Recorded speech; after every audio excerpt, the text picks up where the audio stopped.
Hello everyone, আজকে আমি তোমাদের সাথে শেয়ার করব লটিয়া মাছের একটা অন্যরকম রেসিপি। তো এখানে প্রথমে লটিয়া মাছটাকে ভালো করে ধুয়ে পরিষ্কার করে নিয়েছি। এর মধ্যে দিয়েছি আদা, রসুন, জিরে, ধনে, শুকনো লঙ্কা, অল্প একটু জল দিয়ে ভালো করে পেস্ট করে নিয়েছি।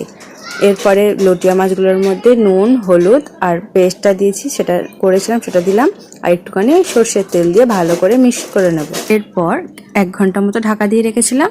তারপরে কড়ার মধ্যে অল্প তেল, অল্প কালো জিরে দিয়ে পেঁয়াজটা দিয়ে ভালো করে ভেজে নিচ্ছি। এরপরে আলুটা দিয়ে দেবো, দিয়ে নুন হলুদ দিয়ে আলুটাকেও ভালো করে ভেজে নেওয়ার পর যে ম্যারিনেট করে রেখেছিলাম লটিয়া মাছটা, সেটা দিয়ে ভালো করে মিক্স করে নেব।